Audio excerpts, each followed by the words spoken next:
The text said, "If you can't even spell love right, maybe we shouldn't be together." That was it. No context, no punctuation, just a breakup over a typo I didn't even realize I made. One missing O in a 3-word message. I live you.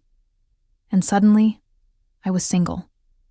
After 3 years of covering his rent, his utilities, his credit card bills. After 3 birthdays planned, 2 job interviews prepped, 1 emergency surgery I paid for. After all of that, he ghosted. Me with a sentence so stupid it felt like a prank. I reread it 5 times. At first, I thought it was a joke. Then I thought he was drunk. Then I realized he was serious. He blocked me minutes later, like I was the one who'd betrayed him, like I'd broken some sacred trust with a single letter. I stared at the screen, mouth open, heart pounding. Not with heartbreak. Not yet. Just confusion, rage, disbelief. How do you love someone through their lowest, only to be discarded like a typo they couldn't bother to autocorrect? I called. Straight to voicemail. I texted, "Are you serious?" No reply. By midnight, I sat on my kitchen floor with the receipt for his most recent rent payment in my inbox and a glass of wine I didn't remember pouring. This couldn't be real. He couldn't have used me like this. Not Kyle. Not the man who cried when I bought him his first winter coat. Not the man who said I was the reason he believed in second chances. But he did. He used me, and then deleted me like a draft he never meant to keep. I stared at my phone and whispered, "He dumped me over a typo." Then I laughed. Then I cried. Then I got angry, because this wasn't just about a text. This was about every unreciprocated moment I had begged to feel loved, and every dollar I'd paid for the privilege. I met Kyle at a bookstore cafe, the kind of place where people pretend they're reading but really just want to be seen. He asked if the seat next to me was taken, then spent the next hour telling me about his screenplay, his broken past, and his need for someone who believes in him. I should have known then, but I've always been the type to fall for potential. The underdog. The man who just needs a little support. I thought loving someone meant investing in them, and I was ready to invest everything: time, money, emotion, future. He was charming, not in the loud, obvious way, more like a rainstorm you don't realize soaked you until you're shivering. His apologies felt like poetry. His dreams felt urgent. His wounds, familiar. And I wanted to be the one who healed him. At first, it was small things. I paid for dinner when he forgot his wallet, covered his Uber when his card declined, bought groceries while he waited for his freelance check. He always said thank you, always kissed my forehead, always promised he'd pay me back. 3 months in, his landlord was threatening eviction. "Just until I catch up," he said. "I'm trying so hard." So I paid. 1 month, then 2. Then it became a line item in my budget. Kyle's rent, right under groceries and electric bill. My friends raised eyebrows. Marissa pulled me aside one night after drinks. "You're dating a project, not a partner," she said. I laughed it off. He's just struggling right now. But deep down, I felt it too. The imbalance. The quiet erosion. Still, I stayed. Because he said things like, "You make me feel seen," and "No one's ever had my back like you." I wore those words like armor, ignoring the way his gratitude started to fade the moment the bills were paid. He stopped working. Said his anxiety made it hard to focus.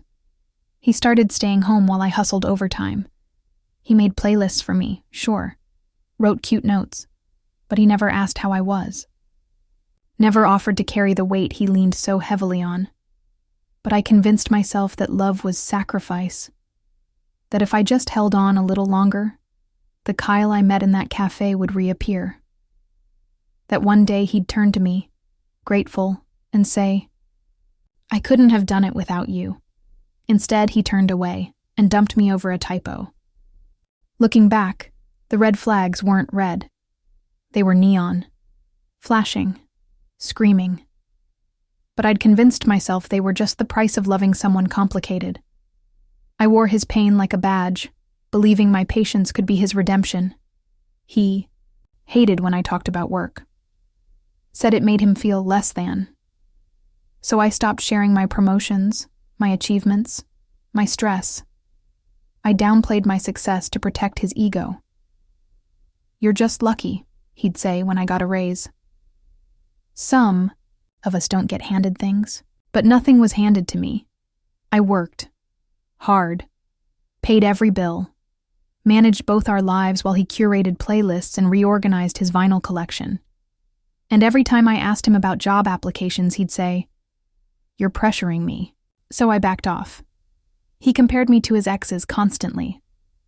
They never understood me. They tried to fix me. And I, desperate to be the exception, bent until I barely recognized myself. I wasn't loving him. I was auditioning for the role of unproblematic savior. He borrowed my car without asking, forgot to refill the gas, left it with speeding tickets I didn't know about until they showed up in my mailbox. "Relax," he'd say. "You're so dramatic." That line, "You're so dramatic," was his favorite tool. Once, I found a dating app still installed on his phone. He claimed it was just for laughs, that he liked reading the bios. I cried. He rolled his eyes. "It's not like I'm cheating."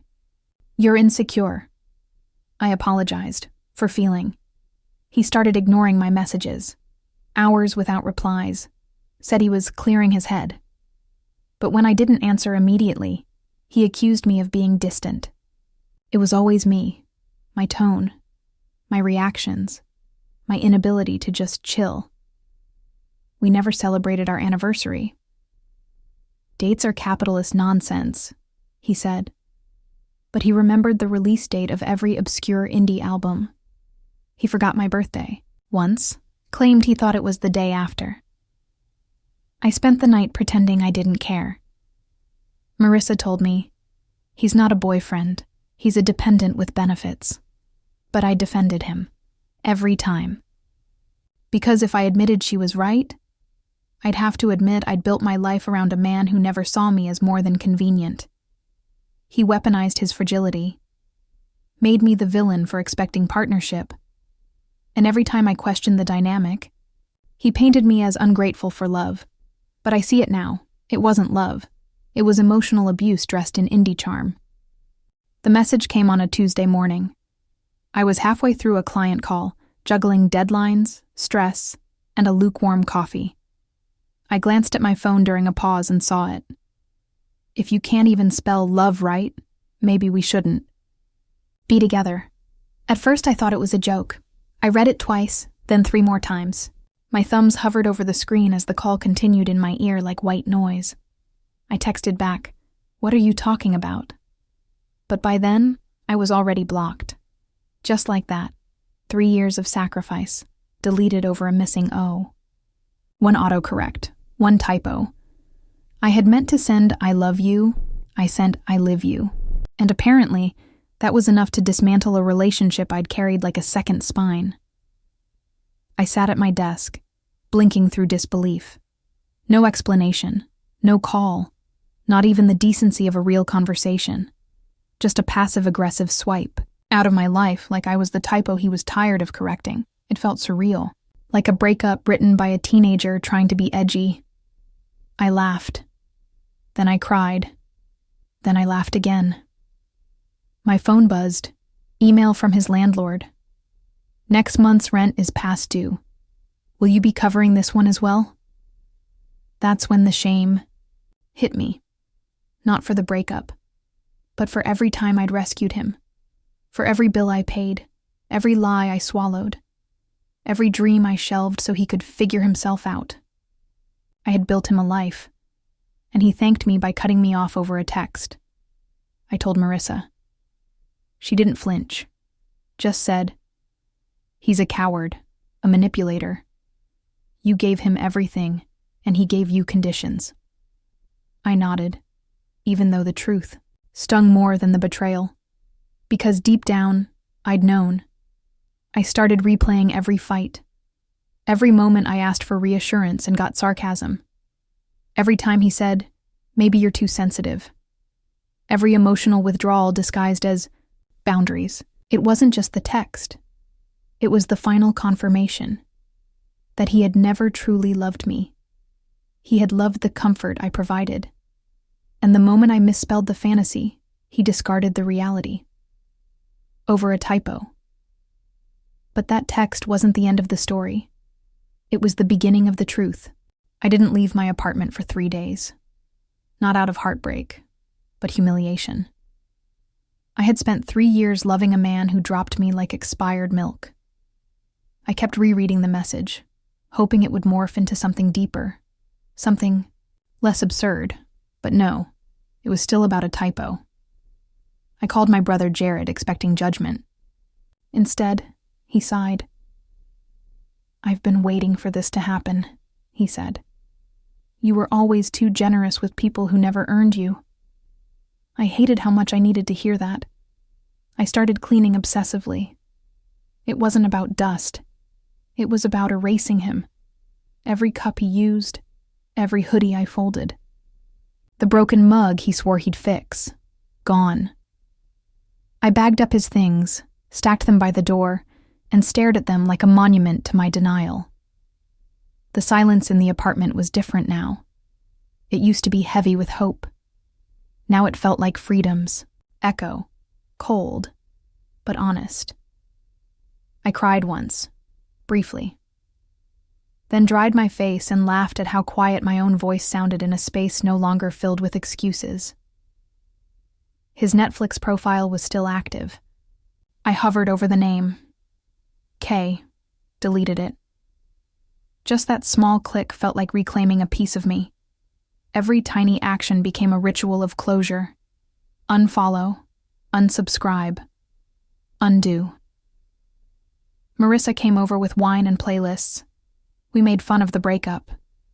Called it the typo that freed me. She toasted to my healing. I didn't feel healed yet, but I felt seen.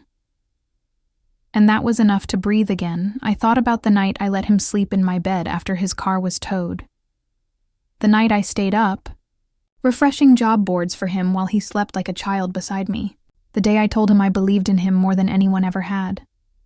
Where did that version of me go? She wasn't gone. She was waking up. One text had collapsed the illusion. But beneath the rubble was something solid. Me. Not the woman who paid his rent. Not the one who minimized her needs to make him feel worthy. But the one who could finally see through the lies. This wasn't heartbreak. It was awakening. And every second of silence from him was confirmation I had been loving a ghost of. A man. Now I was choosing myself. Even if it started with grief. Curiosity hit me on the 4th day. Ugly. Persistent. Not about the breakup. That part was crystal clear. But about what else he'd been hiding. I didn't want him back. I wanted the whole truth. Because betrayal doesn't start with the final blow. It starts with the quiet erosion you try to ignore. So I logged into our shared photo drive. He never changed the password. I clicked through album after album, and there it was. Screenshots he forgot to hide. A mirror selfie. A woman I didn't recognize in his hoodie. Taken in our bathroom. Timestamped 2 months ago. I froze. Then, zoomed in. She was holding his cat. The one he said hated strangers. Her phone case was the same one I'd seen reflected in the background of his latest Instagram story. And suddenly, it all lined up. The late replies. The mood swings. The weird boys' nights where his phone was off. I dug deeper. Searched emails. Found an Uber receipt to an address he never mentioned. Found a second Venmo profile, sending small amounts labeled with emojis I didn't want to decode. Hearts, champagne, a pineapple. I knew what it meant. He'd been cheating. Long before the typo. The typo was just the exit ramp he needed to avoid accountability. He didn't end the relationship because I spelled love wrong. He ended it because he didn't want to be confronted for already having someone else. That was the final insult. Not just the betrayal, but the cowardice. I texted Marissa. He was cheating, found photos. She replied instantly. I knew it. What now? What now?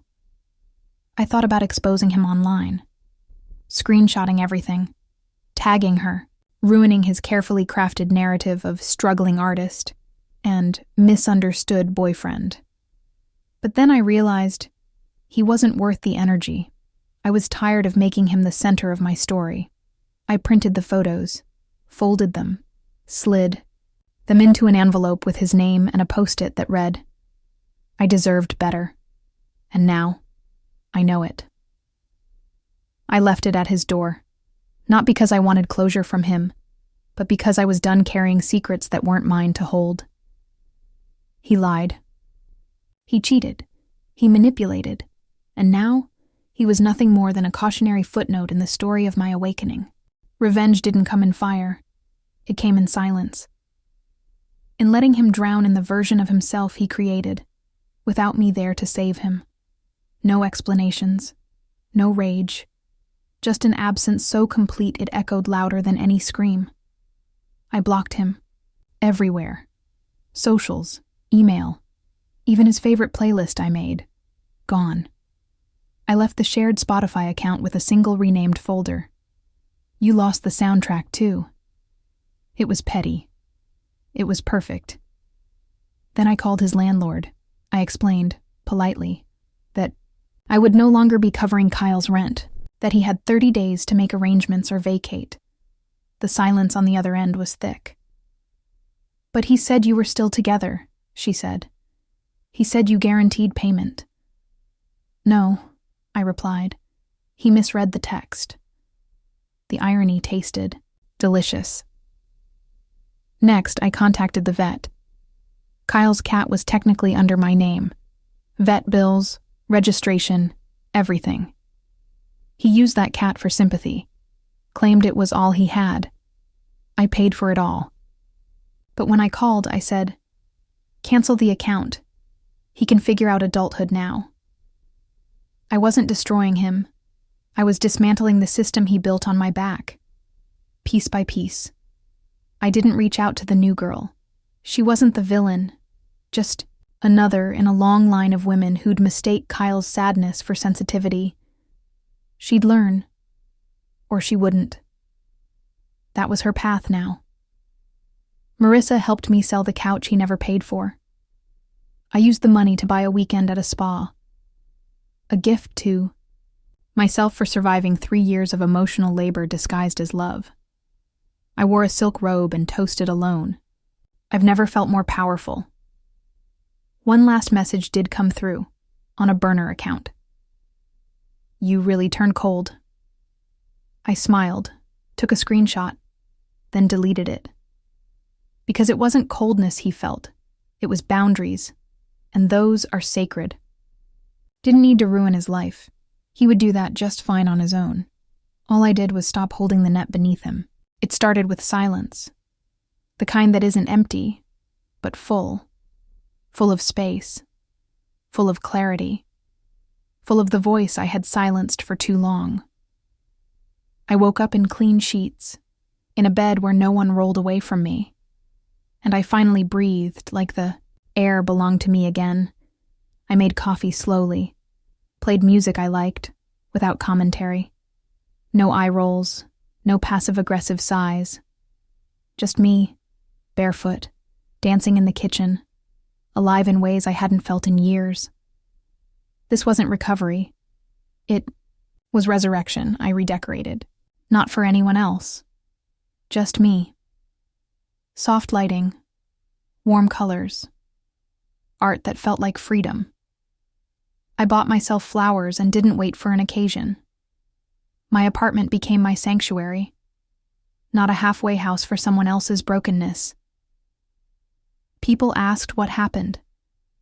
I just smiled and said, He left over a typo. I stayed for too many. That line always made them blink, then laugh, then nod, like they'd known a Kyle once too. We've all known a Kyle. I started therapy, wrote everything down. The good, the bad, the invisible middle. I forgave myself, not for loving him, but for staying so long after I stopped being loved in return. That wasn't weakness. That was hope. Misplaced, yes, but human. My career thrived. My energy returned. I stopped apologizing in emails. I stopped dimming in meetings. I remembered I had a voice, a mind, a presence, and I used all of it. Jared called on a random Tuesday. "You sound lighter," he said. I smiled. Because I am. Marissa and I took a trip.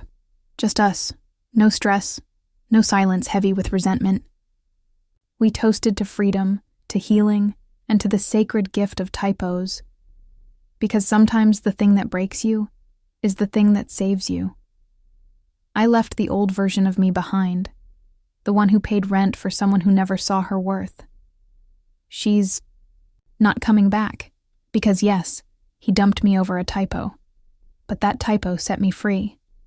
And now, I only live and love on my own terms.